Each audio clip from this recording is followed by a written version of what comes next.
Welcome to Extraclass Online Academy, your #1 hub for free quality education, anytime, anywhere. We offer a wide range of online lessons covering ZIMSEC subjects from Form 1 to Form 6, Cambridge IGCSE, South African Matric from grade 10 to 12, and many other valuable courses to help you succeed academically and beyond.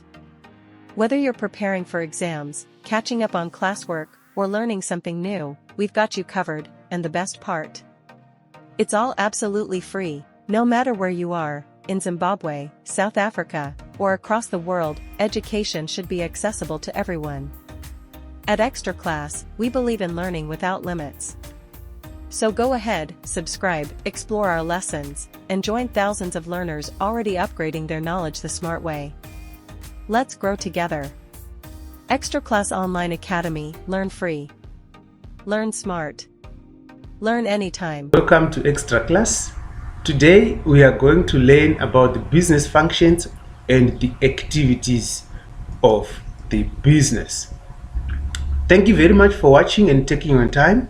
So let's go to today's business. In this topic, we will learn about the business functions that contribute to the success of a business. Business functions, as we have studied in the previous chapter, that there are 8, are the activities carried out by an enterprise. So enterprise is another name for business or company. These can be split into core and support functions. Core business functions are activities that an enterprise that generates income. So all income generating activities are called core functions. These include functions such as the production function that makes the final goods or services intended for distribution to customers. Support business functions are carried out to facilitate the production of goods and services, and this includes functions such as the marketing functions. So let us take a deeper understanding of the business functions. 8 business functions are illustrated in this diagram. So you would see that at the core or at the center is the general management. This will now link to all functions. So everything links to the general management. All these other 7 functions have got a link to general management. The purpose of the 8 business functions. Why do we have these business functions? The 8 business functions depend on each other to achieve the business goals. These functions work together to ensure the survival and sustainability of the business. Specific functions are responsible for supporting specific types of aims and objectives. For example, the marketing function is involved in achieving targets linked to developing new markets or increasing sales. Each business function carries out a task that relates to each particular area.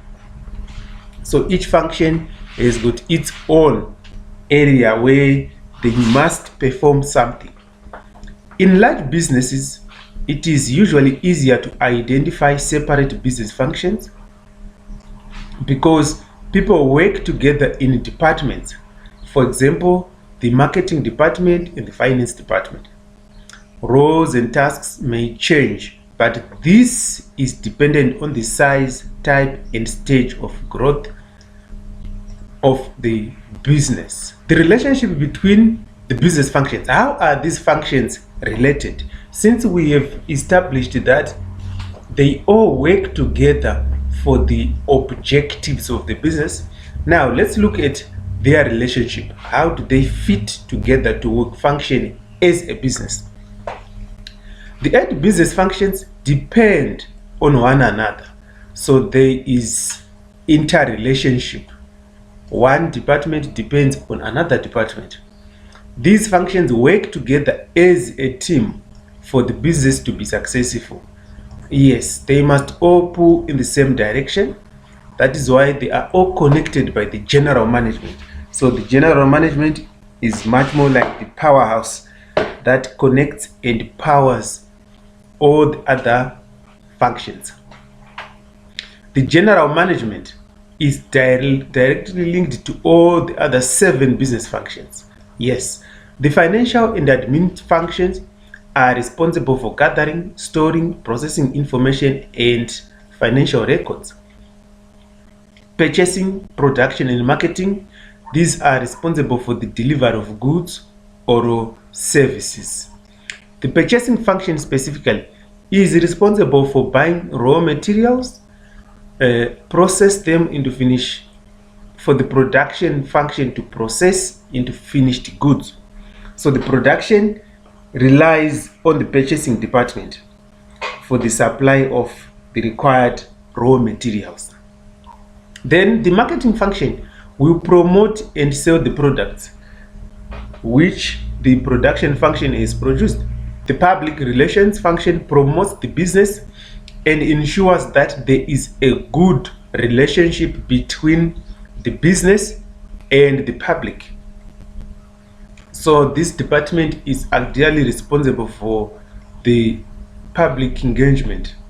They deal with the public company's image in the public eye.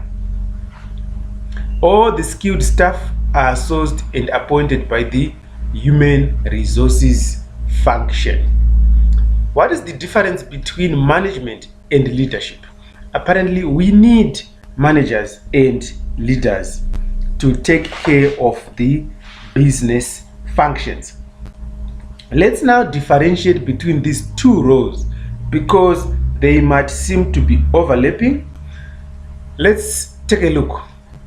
Leaders and managers play a vital role in contributing to the success of a business. In grade 12 studies, you are going to learn about different leadership styles and leadership theories that impact a business. But now at grade 10, we are going to look at the difference between leadership and management. Let's look at the differences. So, what is leadership? What is a leader?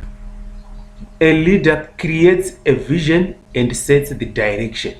So that is the typical description of a leader, the one who creates a vision or sets the direction. What about a manager? A manager simply understands the goals of the business. So the manager is a custodian. A leader is one who comes with the idea. Leaders create the team and inspire subordinates, whereas managers ensure that tasks given to subordinates are completed. So for a leader is one who is not that very strict, whereas a manager on the other side is very strict and have to ensure that any task given to their subordinates are completed. A leader will influence their subordinates' behavior, whereas a manager will guide. So for management, they follow the rules. A leader will communicate using charisma, whereas a manager communicates through management functions. For example, the line function.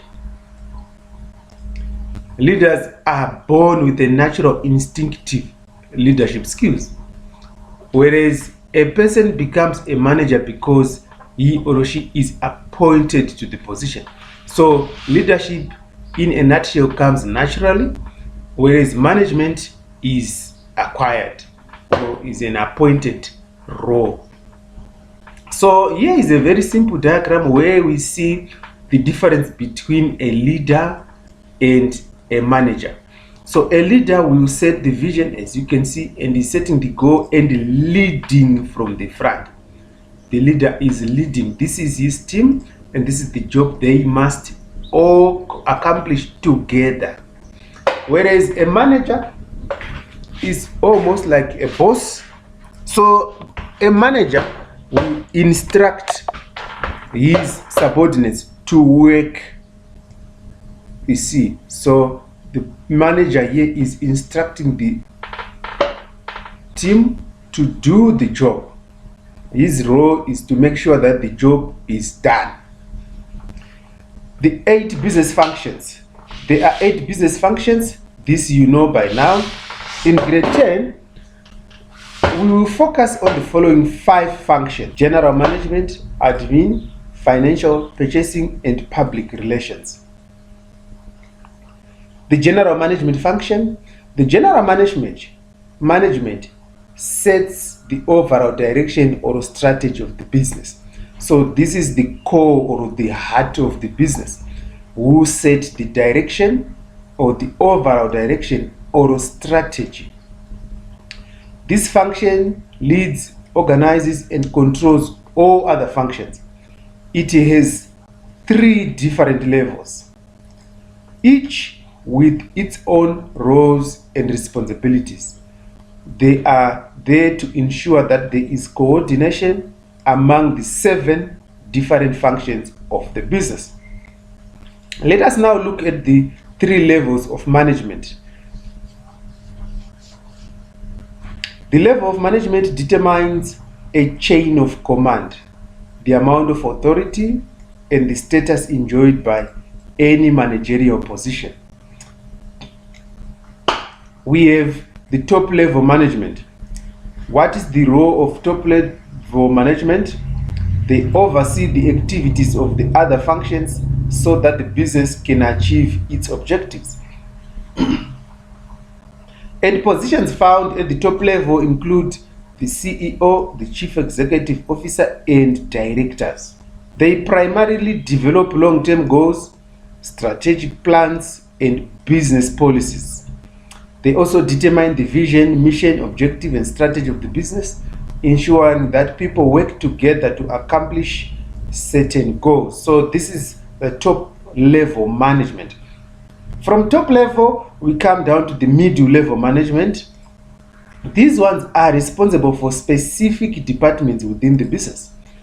They take medium-term tactical decisions. They execute the organizational plans in conformance with the company policies. They are responsible for achieving the goals and objectives set for their specific departments. They implement the plans made by top level management, implement the vision and plan. They work with managers in other departments and acquire resources needed in their department. So as we can see, the middle level has got more tasks than the top level. Let's go to the lower level. They act as role models for employees because they provide supervision, performance feedback, and so on. They are mainly focused on controlling and directing to ensure that all the activities will result in the accomplishment of the organizational objectives. They are responsible for high level of productivity, technical assistance, and motivating employees. They take short-term or routine and operational decisions, but these decisions are actually based on the strategy. They implement, they take into action, or they act upon instructions given by middle management.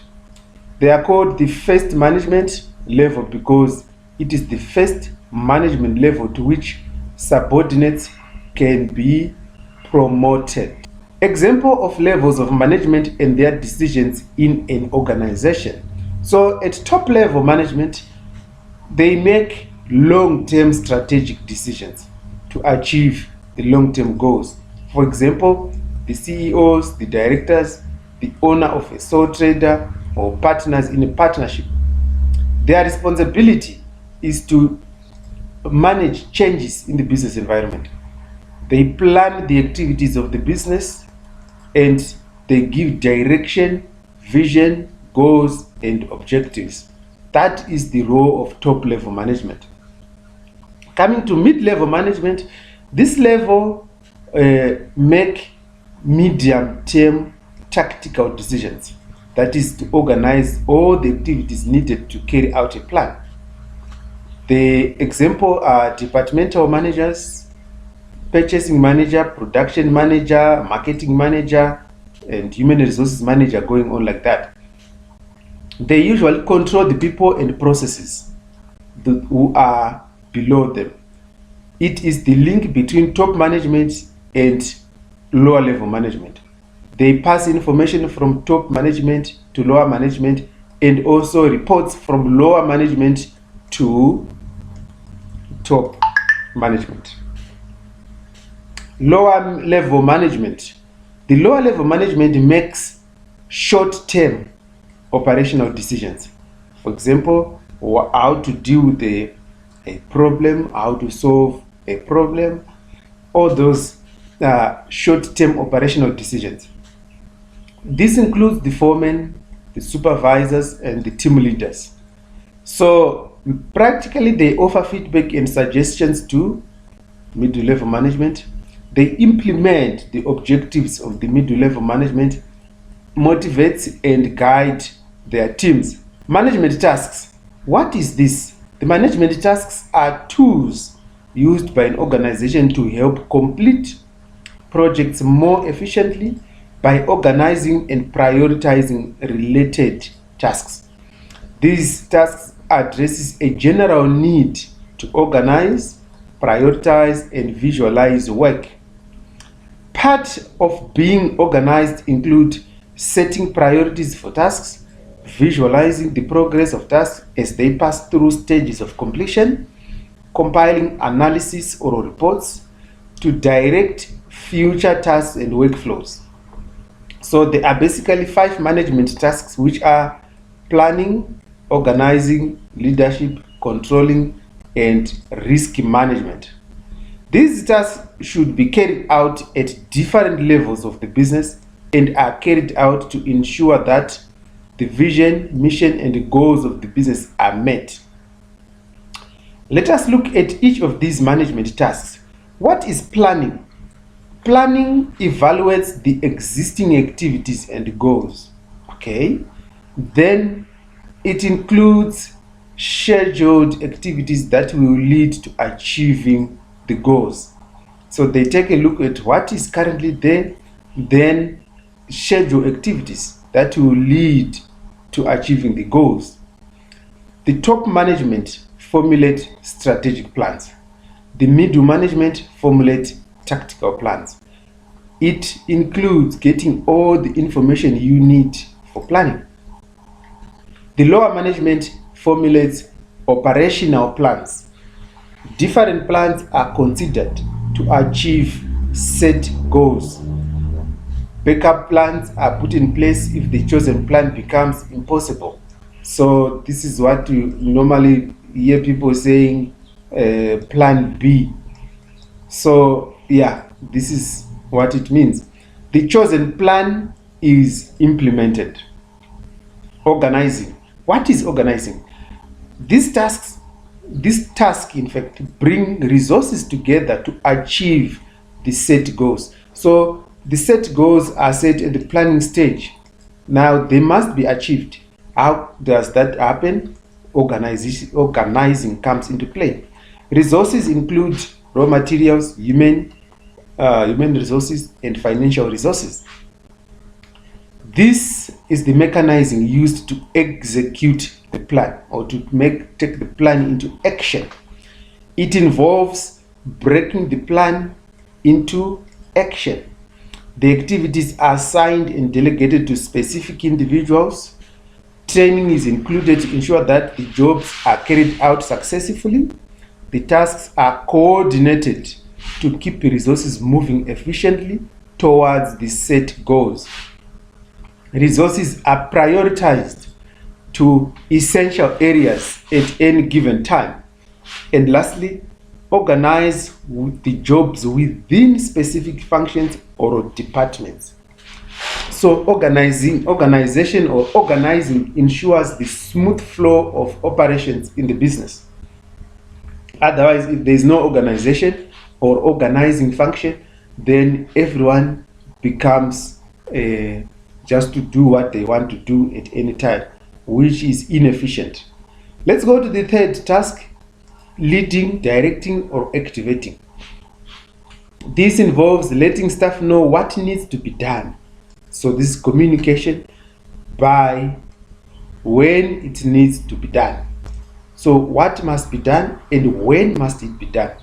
The employees are motivated to contribute to the success of the business. Supervise the staff while motivating teams through guided leadership and communicate in clear ways. Leading inspires the employees to carry out their tasks to the best of their abilities. Establish a productive working climate, which is also referred to as a culture or organizational culture. Motivate employees to achieve the set goals and targets.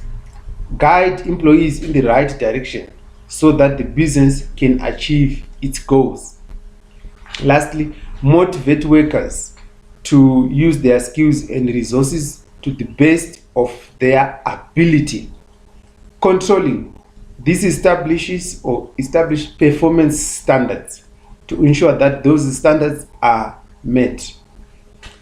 Ensure that the business achieve its goals. Ensure activities are carried out as planned. Establish the business to take corrective measures if the objectives are not achieved. The risk can be identified during control mechanism or with control mechanisms. Compares actual results with the goals set by management. Corrective measures must be taken if there is a difference between the actual results and the goals set out by management. So continuous control ensures that the business runs smoothly. Lastly, we are looking at risk management. Risk management identifies possible risks by finding risk-bearing activities. What is this? These are activities which could go wrong within the organization. Risk management assists businesses to analyze each possible risk and how likely it is that the risk will happen. Evaluate the potential impact of risk in terms of financial liability. Controls or monitors the risk by studying reports and trends in the environment so that measures can be taken to prevent it from happening. Lastly, risk management handles the risk by determining what actions to take should the event happen, using the available resources and contingency plan and communication with stakeholders. Organizational structure. The meaning of the organizational structure. What is this? We have mentioned it several times, the organizational structure or organogram. So an organizational structure is a system that outlines how certain activities are directed to achieve the goals of an organization. These activities can include the rules, roles, and responsibilities.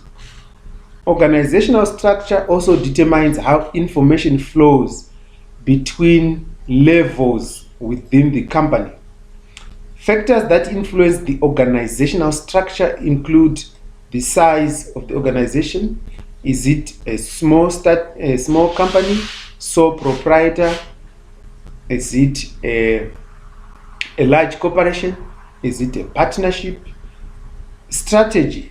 The strategy is set by top-level management, technology that is available to the company, and resources that are available to the company. Types of organizational structures. So there are different kinds of structures which can be adopted by organizations as their structure. We have got a functional organizational structure. In a functional organizational structure, the employees get instructions from more than one manager. The plan to be executed determines who will be giving instructions, and the structure confuses employees because they report to more than one manager. That is a functional organizational structure. It actually prioritizes a smooth functioning. Therefore, instructions can come from any leader at any time depending on what needs to be done. Then we have the project organizational structure. In a project organizational structure, the organization is structured around project teams. It is a temporary structure because employees are drawn from different departments based on the project. Employees are then grouped to form a project team that will carry out a particular project, and once the project is done, then the team is disbanded. Here is a typical structure where we have the project manager, controls, procurement, technical, quality, and admin. So this is the project team drawn from different departments within the company. Then we have the matrix organizational structure. In a matrix organizational structure, the organization is structured around projects, but employees remain in their departments, right? So they are around the project, but they remain in their department. A project must be completed up to a certain point. Then the project is then passed on to the next team that will carry out the next phase of the organization. So here is a matrix organizational structure where we have the executive, top level management, project manager, functional manager, and the team.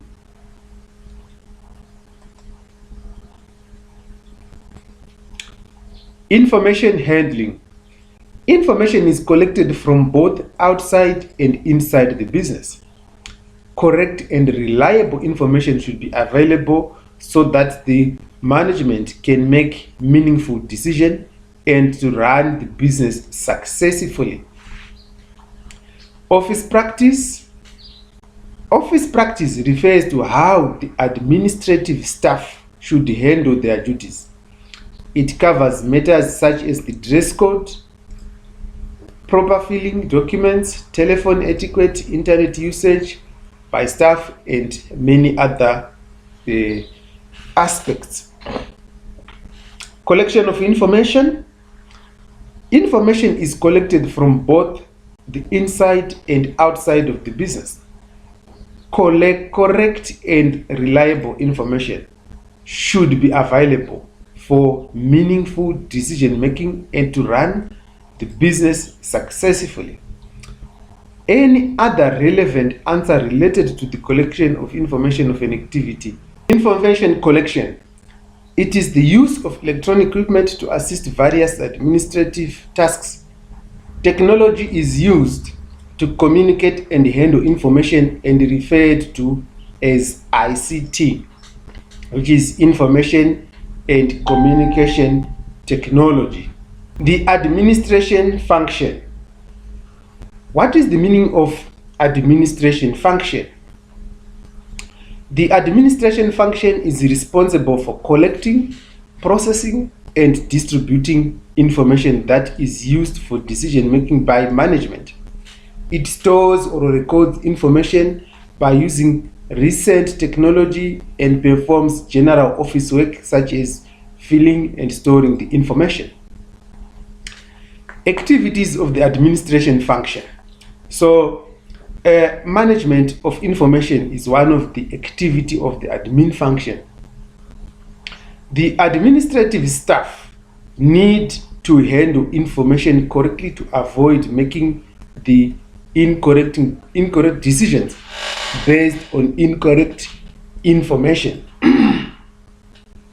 So if the information is incorrect, then all the decisions made based on that information will be incorrect as well.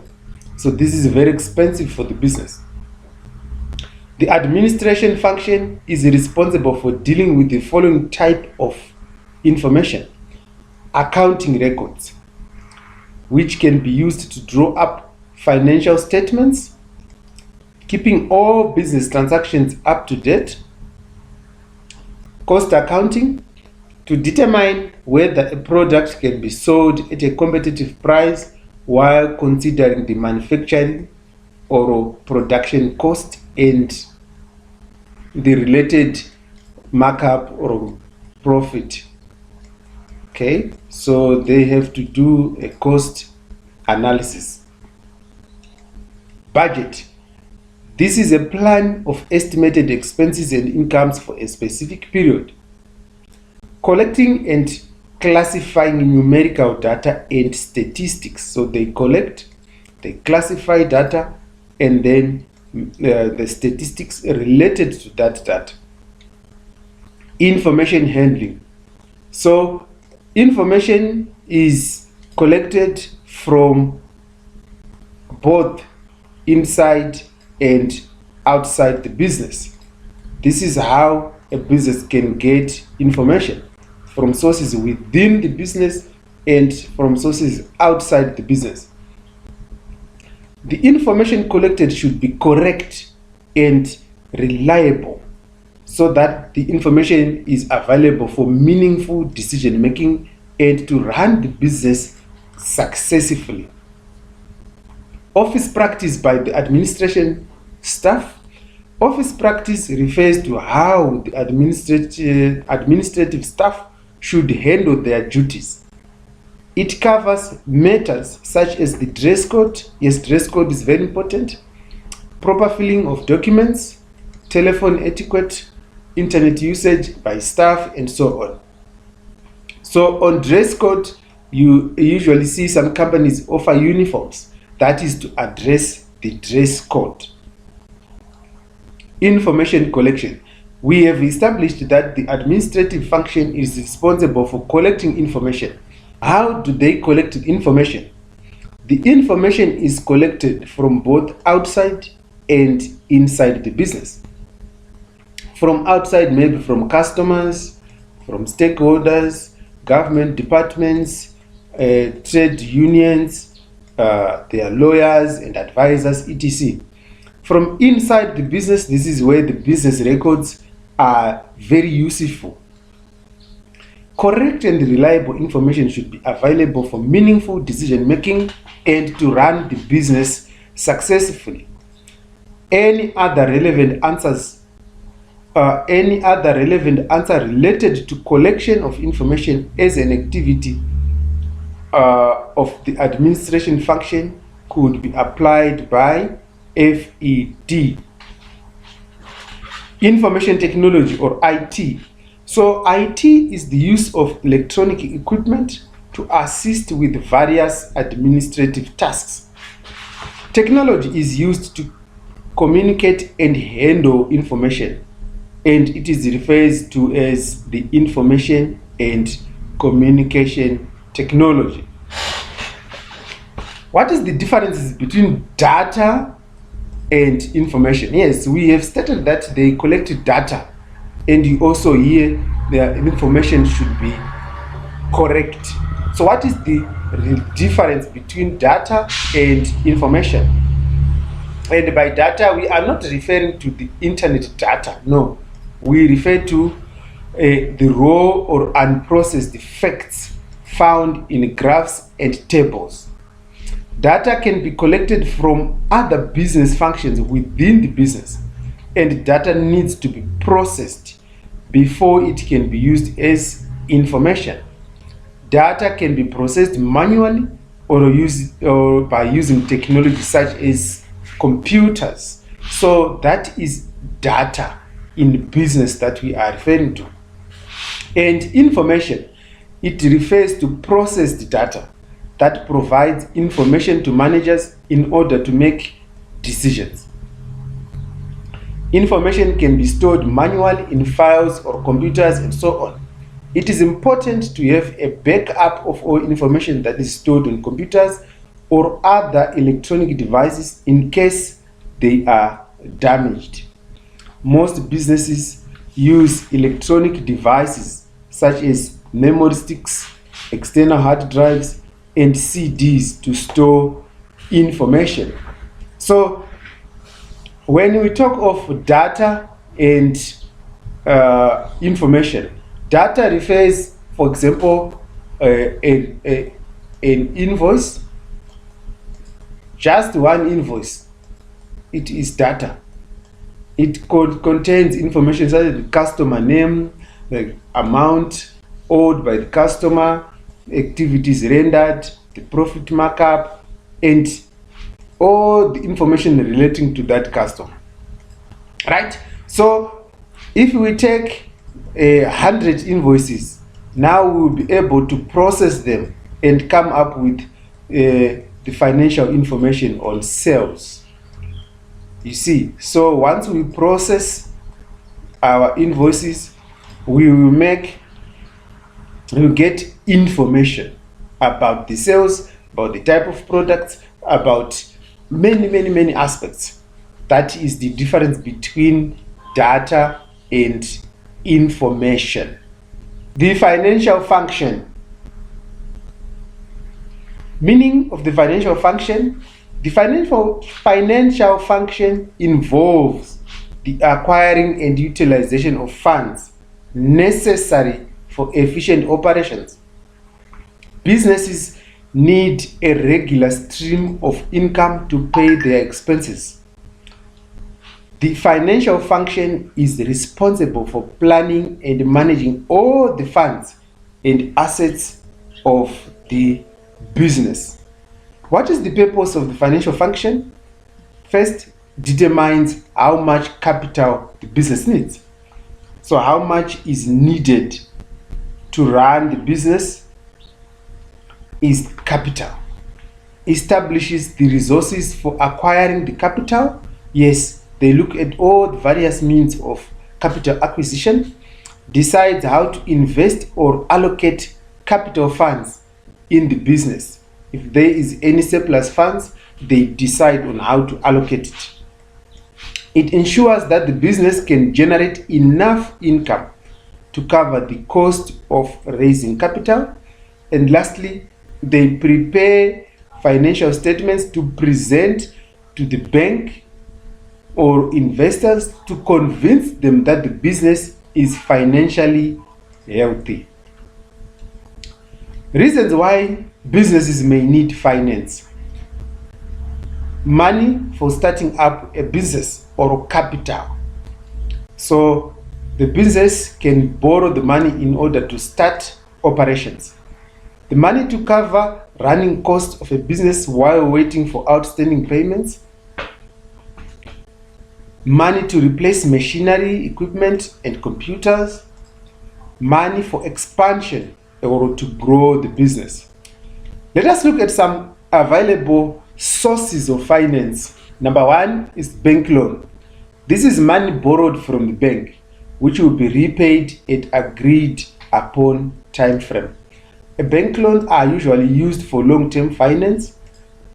The money is repaid with interest. Yes, this is the cost of borrowing money. An entrepreneur who borrows money may attach his or her assets as surety to the value of the loan. So they need a surety guarantee that in case you fail to pay the loan, they will be able to sell the asset to recover their money. Bank overdraft. An overdraft is a short-term loan added onto the account of an entrepreneur or a business. That means they take more money than they have in their bank account. It is also repaid with a set interest rate over an agreed upon time frame. Asset-based loan. Money is lent to successful businesses that want to expand their operations. So if you want to expand your operations but you have limited finance, you can get an asset-based loan. Loan is used to purchase the asset, and that asset will belong to the lender. If it's a bank, to belong to the bank until it is fully paid. If the money is not paid back, then the lender will take the asset and sell it to recover their money. Grants. This is money provided by the government to small businesses that are in their developmental stage. The money does not have to be paid back if it benefits the community. The government wants to see small developing businesses benefiting the community and the environment in some way. So the government gives grants so that small upcoming businesses can benefit the community. Receivable finance. This is a loan provided to a business while they are awaiting for payment of the goods and services provided to avoid a cash flow shortage. So between supplying the products or rendering services and payment, the business will need to pay some expenses, so they get a receivable finance in the form of a loan, and the loan is equal to the outstanding invoices that are due. Angel funding. This is money offered by wealthy entrepreneurs to other businesses in exchange for a share in that business. So angel funding is people who are wealthy or investors who look for upcoming businesses. They offer money in exchange for a share or ownership. This is usually used when a business is still in its start-up phase and it carries a high risk for the investor or for the angel funder. Venture capital.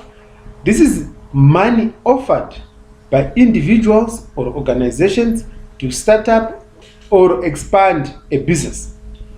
This is done in exchange for a share in the business. The investor usually acquires or requires management position or to be a board member in the business. Budgeting. Budgeting is a planning tool to estimate the money that will be received, that is income, and how it will be used, expenditure. Once a budget is drawn, it should be compared to the actual income and expenditure over time. Budgets enable businesses to keep track of their finances and to ensure a better profitability. So each department within the business should have its own budget. Let us look at some types of budgets that can a business have. The capital budget. The capital budget determines whether an organization's long-term investment plans are worth pursuing. Okay? It estimates the fixed capital. Remember, a budget is all estimates. Plans the purchasing, upgrading, and changing of the fixed assets, such as buildings, machinery, equipment, and so on. Then we have the cash budget. Cash budget determines whether income will be sufficient to cover expenses. If it's not, then other means to finance the business are looked at, or maybe the expenses or operations are deferred until cash is available. It also estimates the working capital, and working capital is the capital that is required to run the business on a daily basis. Assesses whether the business will be able to buy all the needs for its operation. Investments. Businesses invest some money from their profits to generate wealth and income. So they invest so that they can generate more income and money for the business. The invested money increases without labor or effort. Businesses can choose to invest in financial institutions, government bonds, public companies. Investment options are available to include property investments or unity trust, government retail savings bonds, fixed deposits, and so on. So let us look at the types of capital. Fixed capital, it is the capital that people invest in fixed assets. For example, land and buildings. So that is a fixed capital. It is fixed in nature. It finances the long-term capital needs of the business. Example, capital market, selling shares, mortgage bonds, and so on. So the shares and the bonds can be bought from the Johannesburg Stock Exchange. Working capital or operating capital, the capital of the business which is used for the day-to-day activities. For example, trading stock, raw materials, and so on. It finances the short-term capital needs of the business.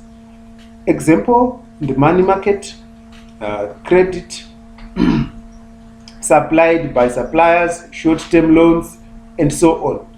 Own capital. So this type of capital is provided by the owners of the business. So if you want to have a business, you also have to have your own capital. This is the capital we are learning about. It could be from their savings or from the sale of their assets or investors. For example, you can use your personal savings in your bank to start a capital, or you can look for venture capitalists or angel investors. Borrowed capital. This type of capital is money borrowed from financial institutions like banks or lenders. The money should be paid back with interest. So interest is the cost of borrowing money from lenders. Examples include bank loan and bank overdraft. What is the difference between a fixed capital and working capital? We have established that fixed capital is money used on fixed assets, while working capital is capital required for the day-to-day operations of the business. So fixed capital is the money that pays fixed assets, for example, land and buildings, while working capital is money pays for day-to-day activities. Fixed capital finances the long-term capital needs of the business, while working capital is for the short term. Example of fixed capital includes the capital market, selling shares, mortgage bonds, etc. And examples of money market are the credit allowed by suppliers, short-term loans, and so on. The difference between own capital and borrowed capital. This own capital is the owner's provides capital or owner provided capital, while borrowed capital, this is the capital obtained from financial institutions and money lenders.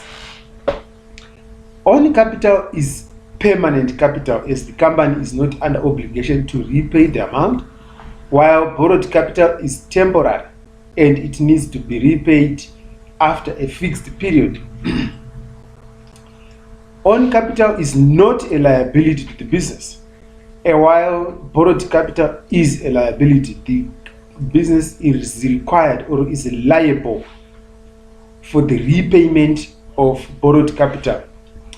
The return on capital is on profits, while the return on capital is paid in the form of interest.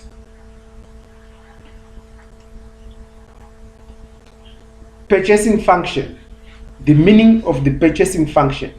The purchasing function is responsible for buying quality raw materials and services for the business. It should continuously look for suitable new and better suppliers. It should place orders with suppliers and follow up on them to ensure that the ordered products are delivered on time for production to take place. It should ensure that the ordered goods are delivered at the agreed price, right quantities, and right quality. The purpose of the purchasing function. Why does businesses have the purchasing function? Their purpose is to manage stock to ensure that sufficient levels of stock to carry out business operations. Yes, the production function needs raw materials. So the purchasing department must ensure that sufficient levels of stock to carry out production are available. They continuously look for the best and reputable suppliers. They regularly contact other business departments to determine their needs in terms of materials and stock. They are responsible for returning damaged goods to suppliers and ensure that those goods are replaced. They receive confirmation that all delivered goods were according to specifications and that the price invoiced is the same as the quoted price.